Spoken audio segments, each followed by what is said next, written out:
Thank you for joining us today. The euro is facing some issues such as deflation, low growth, and unemployment. What are your expectations about the economy of Europe in the coming time? It is true that over the last years, the European countries have suffered a lot from the financial crisis that has hit the economies. And all European countries now, after having tried to save and protect the banks from the financial crisis, have a huge increase of public debt. So the question now in Europe is to redress the budgets and increase fiscal revenue and avoid the public debt of rising further. And we have to stabilize the economy, bringing back the economy on track.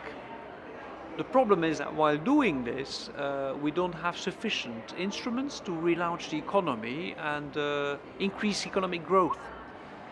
This, I think, is a problem that we still will face in the coming months. Happily enough, European Union has new leadership recently appointed in the beginning of November.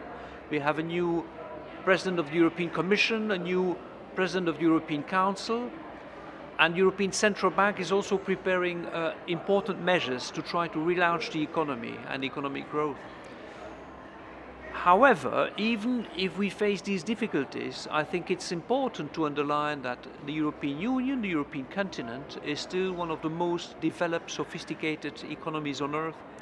It's one of the biggest integrated markets with more than 500 million people. The European continent is one with the best infrastructure on earth and the best education systems and health systems. So my prediction is that after these coming difficult months and years, we will overcome our financial crisis. Our banks will be in a much better shape and will be in a good position to restart and resume financing of exports and launch again aggressive campaigns to promote exports to Asia and to the rest of the world. So I'm quite confident that the quality of our economies and our societies and the infrastructure still will keep Europe on top of the list as one of the most important economies on earth. Could you please tell Vietnamese people more about your economy? Yes. Well, the economy of Belgium is very interesting because many people think that Belgium is a small country. And when you look at the figures, it is correct that we are not the biggest country on earth. We are only 11 million people. And the surface of our country is 30,000 square kilometers. So it's 10% of Vietnam's surface. So in figures we look small, but actually if you look a little bit better, you will notice that Belgium is actually a big country. You will be surprised, but let me explain. Belgium belongs to the G30. Actually, the GDP of Belgium brings us at number 22 or 23 of the richest countries on earth. If you look at the average income per Belgian, we're also in the top 10 of the richest citizens on earth. If you look at our export figures, as Belgium is almost exporting everything that it produces, as an exporting country, we're also in the top 10 of the biggest exporters on earth. And if you look at the production of pharmaceuticals, for example, in absolute volume, we produce almost as much as Germany, meaning that a small country like Belgium is amongst the top 5 biggest producers of pharmaceuticals on earth. We have the second biggest port in Europe, the port of Antwerp.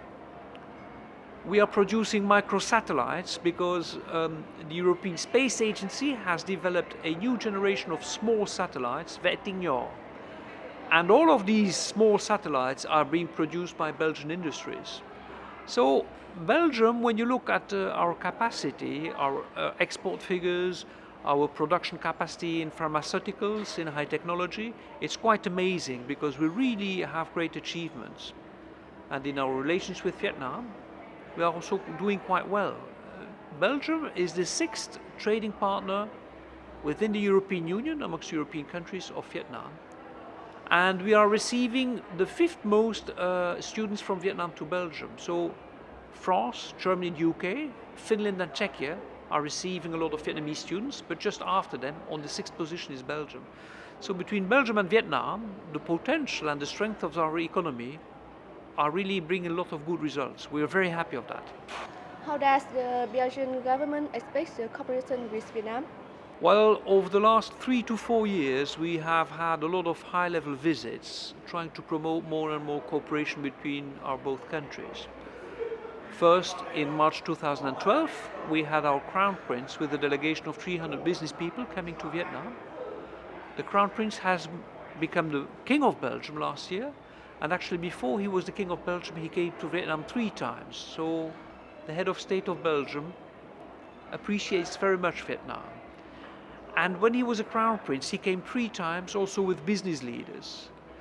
And since his last visit to Vietnam, we have been building a program of high-level visits between Belgium and Vietnam. And there has been a lot of leaders from Vietnam coming to Belgium. After the Crown Prince came here, the Secretary General of the Communist Party, Mr. Nguyen Phu Trong, was in Belgium in January last year. And then we had Deputy Prime Minister Hoàng Trung Hải coming to Belgium in September last year. And then in the beginning of this year, we had the Deputy Prime Minister, Johan van der Lanotte, coming to Vietnam. And in October, we had Prime Minister Nguyen Tan Dung going to Belgium. And we also had the Minister of Education, Mr. Luat, coming to Belgium in June. And next year, the Minister of Education will again come to Belgium. So there's a lot of high-level visits between Belgium and Vietnam.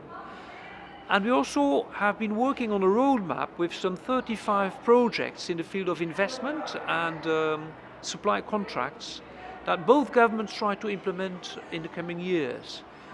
In the major projects that we develop with Vietnam, I will mention supplying a microsatellite that we will put in orbit around the Earth in 2017. Major investments in Haiphong, in the industrial zone.